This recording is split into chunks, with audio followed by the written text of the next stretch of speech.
2020, I read a total number of 107 books. Now, many of these books were serious reads, many of these books were light reads. I do have a habit of reading non-fiction, memoirs, and a lot of historical reads. So it was only natural that I do read a lot of fun, chiclety, and girly reads to compensate for all the heavy books that I read in 2020. In this video, I bring to you a list of 6 best amazing girly reads, chiclety reads, and romantic reads that will fill you with warmth, that will give you the perfect cozy vibes that you so love. And these are like feel good reads that you can pick on any day to make you feel better and make you feel warm. And now, because I have 6 books to talk to you about, let's get on with the video.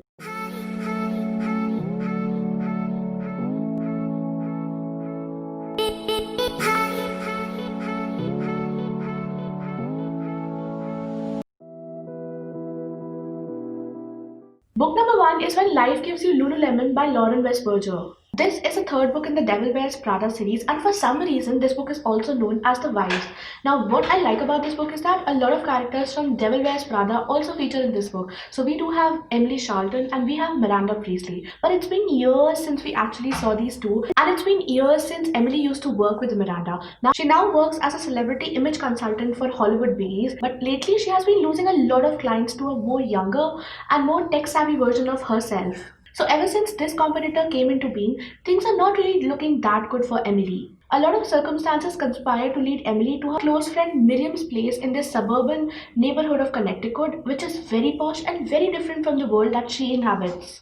Miriam is a former attorney and now a stay-at-home mom, whose world is very different and surrounded by unbelievable stuff. Vodka tampons, custom-fit organs, exotic vacationers, day drinkers, and extreme gossipers. Luckily, Miriam knows just the right client who can actually salvage Emily's career, and this woman is called Carolina Hartwell. Now, Carolina is a former supermodel who's now married to a very famous senator, but who has now been dragged into a malicious scandal by some people who want to get rid of her. So it's actually quite fun watching these three come together and form real friendships and kind of help each other out in a very carefree way, in a very fun way, in a very sisterly way. But that being said, this book does not come without its own share of gossips, of scandals, and of all things glamorous. But the only thing that I did not like about this book was the ending, which I think was a little too convenient for my taste. But barring that, I think everything else works out perfectly fine. Even the Miranda Priestly part was a little short for my taste because I actually wanted to see a lot more of Miranda Priestly. But apart from that, it's a really good read and I had so much fun reading it. And that is the reason I would certainly recommend this book to you guys.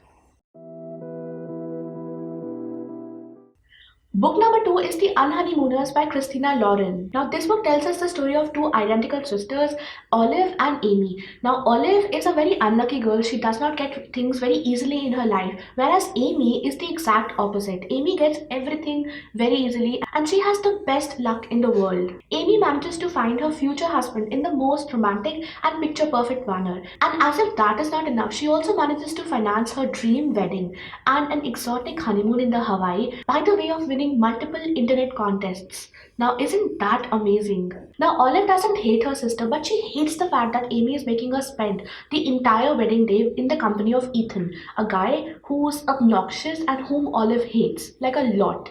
Now, Ethan is actually the groom's brother and the best man at their wedding. Now, Olive just can't wait for this entire thing to get over with.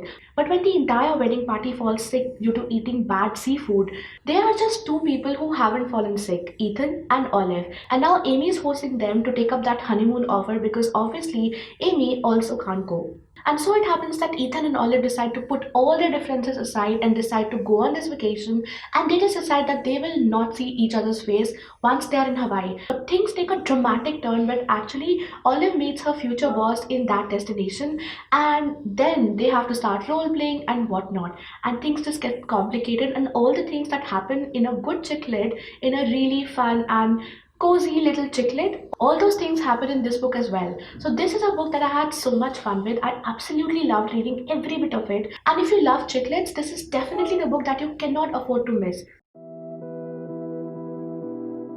Book number 3 is this one, Combat Skirts by Sahana Ahmed. Now this is a book that I picked up towards the end of December and I absolutely loved reading every bit of it. Set in the 1990s, this book tells us the story of this amazing but bubbly little girl called Saba Minhas who enrolls herself in an army hostel in the Calcutta of 1990s. Now she's in Calcutta to study law, but what she thought of as complete freedom is not really the case because one, because there are a lot of army aunties who know her and her family and are very curious and eager to pass on every information about Sabha to her family. And two, because army hostel is supposed to be very strict and very disciplined. To add to her problems, she has not one, not two, but three possible suitors who are after her. One is the college hottie, the second one is an old crush, and the third one is this very mysterious and charming army lieutenant. But this book is not just about that, it's not just about love, it's also about friendship, about animosities, about hostel life, about living in that nostalgic era of the Calcutta of the 1990s, and about being an army brat, an army kid. This book is also a very subtle tribute to the pop culture of that era. And what I actually liked about this book is that it gives you a very different perspective of life, the life of an army kid. How life is like for an army kid and how different life treats you if you're an army child. The language is good, it's classy and sassy at the same time, and it's also very cultured. Let me say it's fun, it's hilarious, and I had my own share of laugh out loud moments. And I loved reading this book because it's absolute fun. A quick reminder guys, if you are enjoying this video and you find it helpful, please don't forget to hit that like and also subscribe to my channel if you haven't already. The next book, which is book number 4, is Can You Keep a Secret by Sophie Kinsella. And this is another one of my favorite reads. I absolutely adored reading this book, even though it has a lot of cliches which I think do not apply in this era, which I think readers might look down upon in this era. But let me remind you that this book is written, I think, like almost 15 years ago. I'm not very sure, but yeah, if not 2 decades, it's definitely 1 decade ago. Emma is a girl who's not very unique. She's just like your normal girl, and she is a girl who keeps a lot of secrets, just like most of us, from her friends, from her family, from her parents, from her colleagues. She has a whole bunch of secrets that she likes to keep from everybody. Yes, and also her boyfriend. She has never ever told her parents the story of how she lost her virginity when actually they thought that she is studying upstairs making notes. She has also never told her boyfriend that she's actually not a size 8 but a size 12. And she has also not told her office enemy that the reason her plants keep dying is because Emma keeps feeding it orange juice day after day after day. Emma is also the girl who faked her math score on her CV to get this job, and she has no idea what NATO is. Now there's one peculiar thing about Emma, and that is that she is scared of flights. She's scared of bad flights. And on one particularly bad flight where she thought that she might die and everybody might die, but no one actually did die, she ended up spilling all her secrets, all her dirty secrets to this guy who was sitting next to her. Now things would have been okay if Emma had never met the guy again ever after. But it so happens that Emma found that very guy in her office the very next day. And who is this guy? He's actually the head of the company. He's actually the big boss. And now you can imagine how things would actually spin out for Emma. So this is a very fun read. The premise, it's very exciting, and this concept of spilling all your secrets in front of your boss who you had no idea was actually your boss, this is very fun. Now the reason I said this book might not be palatable to a lot of readers is because Emma is shown as a very dumb girl, as a very silly girl. But I don't know guys, it's supposed to be a fun read, and it is a fun read. It's absolutely hilarious and I love reading every single part of it. So if you are a chicklet lover, if you love cozy, comfortable, girly, romantic comedy reads, this is the book for you. Go right away and pick this book up. You will not be disappointed.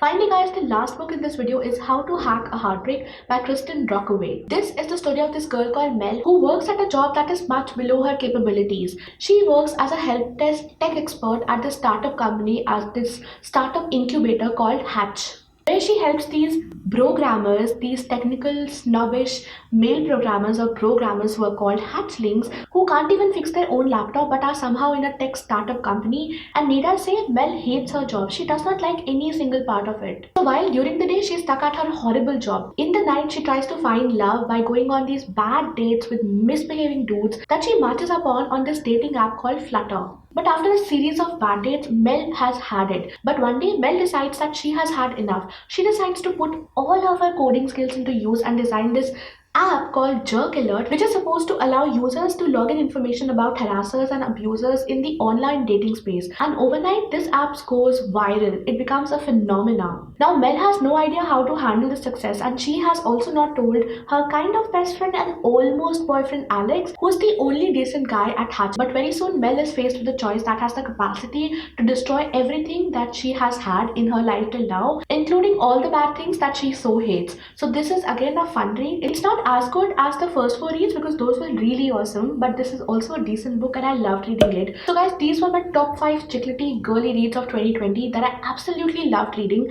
and I would surely recommend to all of you guys to give them a try. And let me also know about your favorite reads of 2020. Which were the best books, best girly chiclety books that you read in the year 2020? And if you have recommendations for me, let me know in the comments below and I would be happy to get my hands on those reads. Also guys, please let me know if you know of any good chiclety reads on Storytel, because I absolutely loved listening to The Honeymooners by Christine Lauren, and that was on Storytel. So if you have any idea about good books on Storytel, do let me know and I'll be happy to check them out. And that's it from me in this video guys. Thank you so much for watching this video. If you enjoyed it, don't forget to hit that like. Also subscribe to my channel if you haven't already, and until the next video, which will be pretty soon. Bye.